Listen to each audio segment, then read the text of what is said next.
everyone, and welcome to my channel, Budgeting for Future. My name is Leah, and we are diving right into this budget with me. Just to give you a background, to let you know what our situation is, it is myself and my husband and our family, and we do have a 1-year-old daughter as well, and you also might be able to hear a cat in the background. We've got 4 of those. We live in the Midwest, and we currently live in a house that we own with a mortgage, and yeah, hopefully that'll be a good deep dive, a mini deep dive into who we are, what we're about, to kind of give you an idea of what our expenses will reflect in this budget here today. If you do enjoy content like this, go ahead and consider subscribing down below. So far, 75% of the people who watch my videos are not yet subscribed, and that's totally cool. But if you are enjoying my videos, you've watched 1 or 2, definitely think about it. It really helps me out. I'm hoping to hit 400 subscribers by my birthday in July, so if you want to help me with that, that would be really appreciated. Let's go ahead and jump right on into this thing. So the first areas that we'll be talking about is our income. We do both work full-time, and we work for the same employer, and so my husband, he makes a little bit more than I do. He should be receiving $1,572.91. Myself, I'm a salary employee, so I receive the same amount every single 2 weeks, and I should be receiving $1,272.32. Kind of funny that we both will be paid $72 at the end of that. That's kind of why I chuckled. We also always like to have in our income section a space for extra. I swear we're always having extra, like, miscellaneous money come into our lives, mostly due to us not planning very well. We're trying. It's a struggle every day, but we don't plan on receiving any extra income this paycheck, but I'm sure it'll happen. And if it doesn't, that's also no big deal as well. We do have a flexible savings account that we are able to take distributions from for our childcare costs, and so we should be receiving $192.31 from that. And in total, our income for this upcoming pay period should be $3,037.54. So right around $3,000 to work with here. Funny enough, even with all that money, we have so many competing financial goals that it's looking like we might have to make some adjustments to our budget on our variable expenses in order to save as much as we want to. So we'll get into that a little bit later. The first expenses that we're going to talk about, though, are ones we really can't control. There are fixed expenses. They are bills that we know that we'll be receiving in the upcoming 2 weeks, and I guess at some point we could have controlled them. Like, you can kind of control how much your mortgage is going to be by picking a cheaper or more expensive house. But we're kind of all stuck in these, and about once a year I try and get them to lower, but that sometimes goes well and other times doesn't. The first of those is our mortgage. We do split up the cost of our mortgage between 2 pay periods, so this is actually half of what our mortgage is. We should be paying $729.58 there.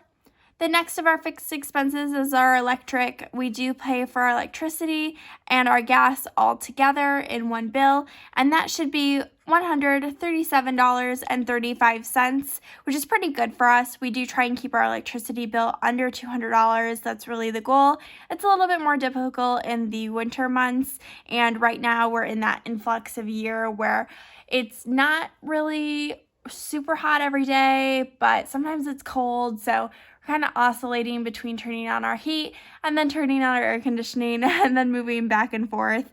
I kid you not, yesterday we got home and our house was 63 degrees, which was freezing, but that's because it was cold outside and we had turned up our heat while we were out of town. So kind of changes, but 137 is pretty good for us, and I'm hoping this next month that we're in right now, we can keep that number nice and low, right around that 125 mark. Next up is our internet. This is not currently fluctuating, so that is nice, but we do pay for some fast internet so that I can have my YouTube channel, and we also work from home pretty regularly, so we need good internet for that as well. And that's $50. That is an introductory rate, so it'll go up at some point. So don't worry, I'll be calling them when that happens because I don't like to pay more than I have to for literally anything. Next up is daycare. We do have a daughter, like I said earlier, and we do have her go to daycare 4 days a week, and 1 day a week she stays home with her grandmother at our house. And so for 2 weeks, for 4 days at her age, it costs us $360.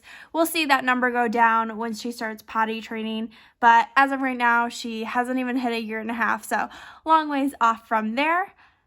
Next up are our variable expenses. Now, these are our expenses that kind of change as we go. We do use cash envelopes for these expenses to try and make sure that we're staying within the parameters that we've given ourselves.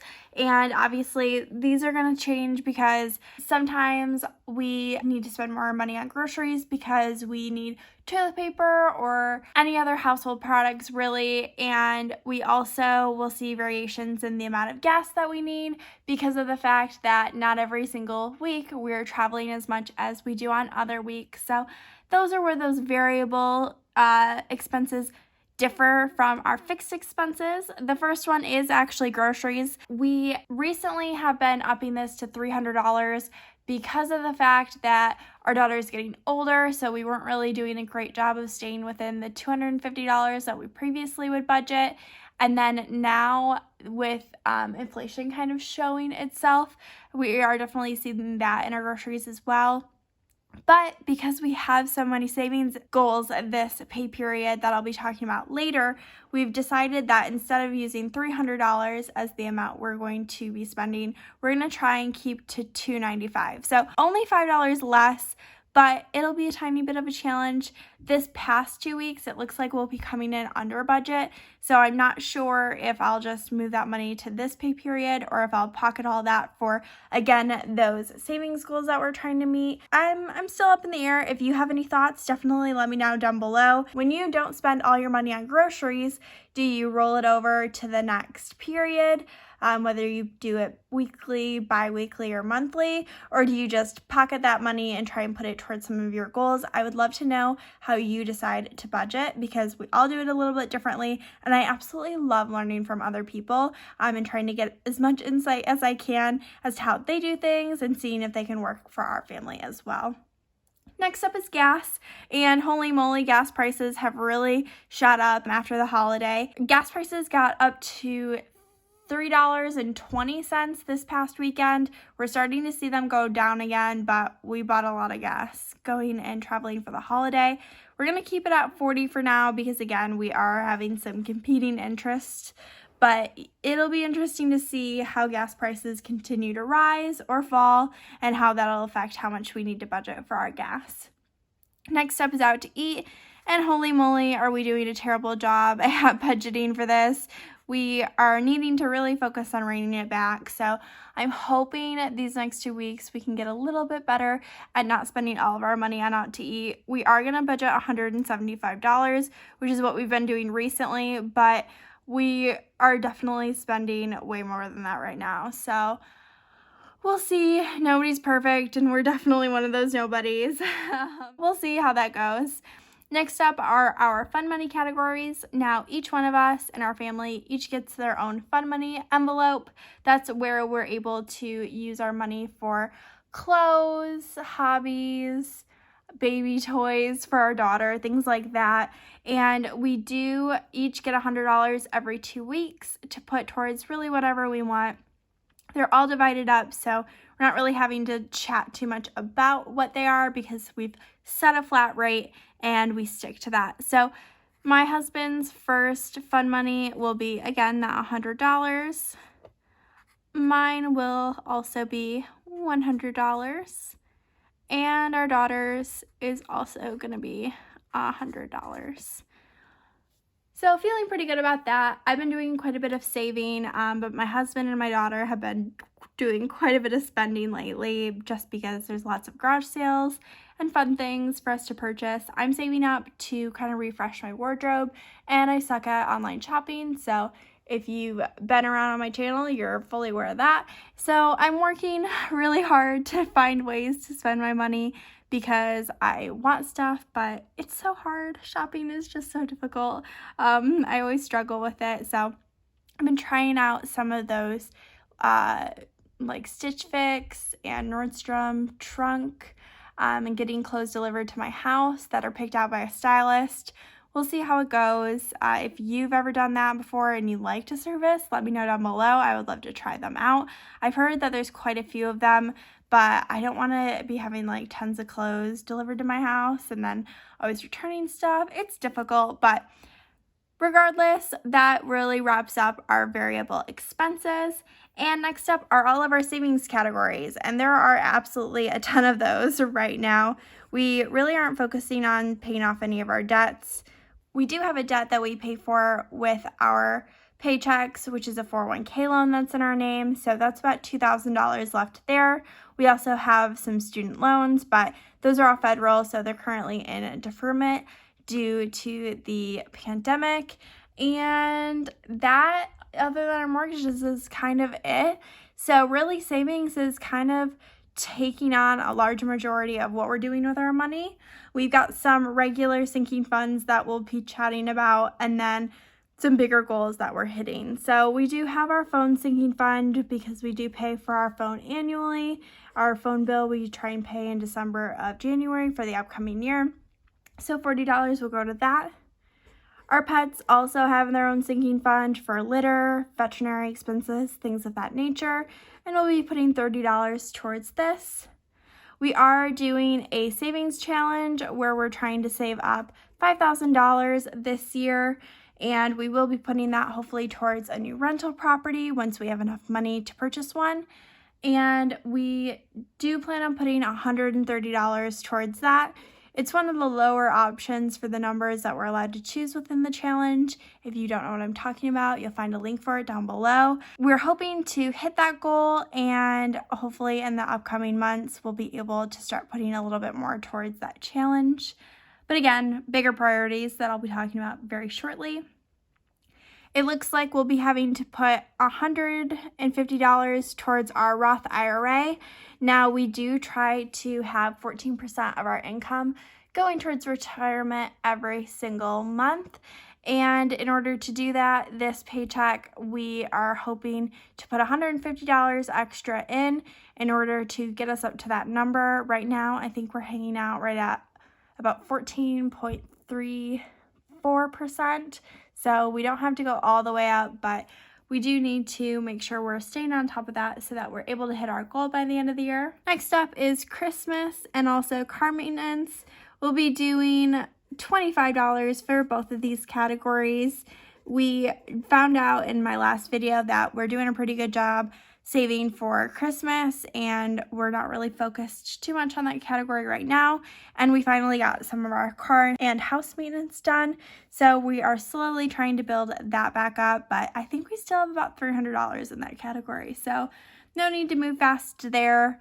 Now, this next savings category, vacation, is actually where we're focusing a lot of our money. So we needed to put $500 towards our vacation fund this paycheck in order to pay for the hotels that we had booked. I booked them on a credit card because I didn't want to, give them my actual debit card. I don't even know if you can book hotels with your debit card. I think you can. Correct me if I'm wrong in the comments down below. But we did have to make those bookings so that we could get ready for our trip that'll be happening in August. And we also need to start saving for food and different fun expenses that'll come up on vacation. So about $200 will be going towards the deficit that we currently have. We paid about $200 more in hotels than we had already budgeted and had saved up. And then the next $300 will be starting to go towards our fun and our food that will be coming up on that vacation in August. And then the last few categories are clothes, furniture, and also our down payment. So for our clothes, we're going to do our standard $25. We really use that category more for shoes when we need them as a family, because we all hate using our fun money for shoes. They're so expensive and we hate them, and you gotta wear them because I think they would kick us out of work if we didn't wear our shoes to work. And our daughter would be kicked out of daycare for not wearing her shoes too. So that is why we have that category on top of our fun money categories. We're also putting $25 away for our furniture fund. Still looking for the perfect bedspread. If you find one, let me know. And overall, I'm not really focused on anything else there, but want to make sure that we're moving money towards that way, because at some point we probably will need to upgrade one of our pieces. And so just those little money moves along the way so that we don't have to rush to like scramble up $500 to $1,000. And to make this budget a zero-based budget, we will be putting 61 cents, yeah, you heard me right, not even a full dollar, 61 cents towards our down payment sinking fund. This is where we're trying to save up for a new rental property because we have one currently and we would like more, and we only can really do 61 cents because of that dang vacation goal that we're needing to really push so that we have it all saved up. I don't want to put our vacation on credit cards. It's such like a bad move. And I think puts us in a worse financial place. So focusing on that right now and forgetting about some of our other financial goals while also minimizing some of our variable expenses, I think will be the push that we need in order to make that happen. I am really excited for that upcoming vacation, and I'm also excited to hopefully in 2 weeks show you that we did a great job sticking to this budget. But if you did enjoy this video, go ahead and consider giving it a like and subscribe if you did enjoy the video. And yeah, I hope you have a great rest of your day, and I hope your budget is always balanced. Bye!